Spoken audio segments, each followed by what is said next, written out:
Stanford football said goodbye to head coach Troy Taylor, and in the age of the transfer portal, that means some talent could be entering very shortly. Let's talk about 4 players that I think Notre Dame football should keep a close eye on if they do indeed enter.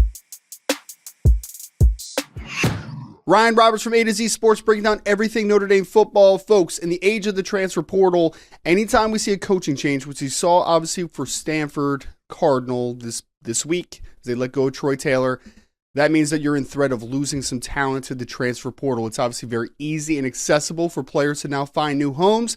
So I want to talk about 4 players that I think Notre Dame should keep a close eye on if they do intend to transfer and find a new home. I want to start out on the edge. David Bailey, who's a senior, 6'3", 250 pounds, 14 and a half sacks in his career, over 20 tackles for loss. This is a player that I think Notre Dame fans are pretty familiar with. Obviously, they've played Stanford over the last couple of years, and he has been a stalwart and one of the best defensive players that Stanford has had over the last few years. Now, this is a NFL talented defensive end, an edge player. And I do think that although when you look at Notre Dame's roster, you say, Notre Dame is pretty loaded at defensive end, especially if Boubacar Traore and Jordan Botelho get back to full health from their season-ending injuries. There is a little bit of depth concerns if they do not get back. And ultimately, you can never have enough good pass rushers in the modern age of college and NFL football. The space game, the passing game, having guys that affect the quarterback are so important. So I would definitely kick the tires with David Bailey if he chose to enter the transfer portal. You know what's better than Boubacar Traore and Bryce Young and Jordan Botelho and Joshua Burnham? All 4 of those guys with David Bailey also on obviously passing situations. It's a 1-year rental, a 1-year talent until he's off to the NFL, and could be an interesting player to use on passing downs. I want to go to one that is going to be probably less likely, but an interesting one. Emmett Mosley V. Obviously, he's a double legacy. We've talked about him a ton on this channel, and then obviously in my writing at A to Z Sports. Father, Emmett Mosley, played wide receiver at Notre Dame. Mother, Cynthia Dawes, now Cynthia Mosley, was a great soccer player at Notre Dame. So this is a double legacy. But in the 2024 recruiting class, Emmett just wasn't overly interested in Notre Dame. Obviously chose to go to Stanford. This time around, could things be different? Not 100% sure, but all I know is this young man had 40-plus catches last year, over 500 yards. He's a talented wide receiver, and Notre Dame just fell 1 wide receiver number short in 2025 wide receiver recruiting. They wanted 4, they got 3. You add a player with 3 years of eligibility like an Emmett Mosley to mix into that room, pretty interesting possibility. At tight end, they have a very talented and productive one in Sam Roosh, who actually 6'5", 260 pounds, 68 receptions the last 2 years for Stanford. Big body, physical, has played in line.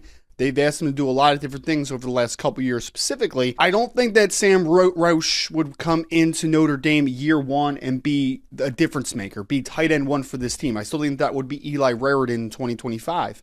But here's the issue that you have at tight end. Eli Raritan has his past injuries.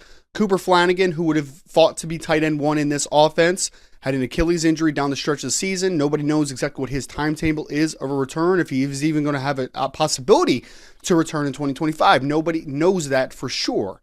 You also have Ty Washington and James Flanagan on this roster, but neither of those players are going to be here until the summer.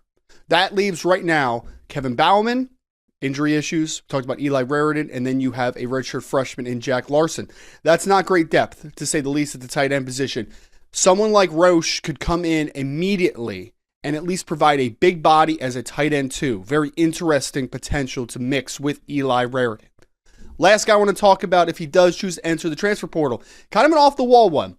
Tiger Bachmeier, and I think a lot of people will remember the name Bear Bachmeier. He was a 2025 quarterback recruit that Notre Dame liked a lot, along with Deuce Knight early on in the process. He ended up at Stanford as well.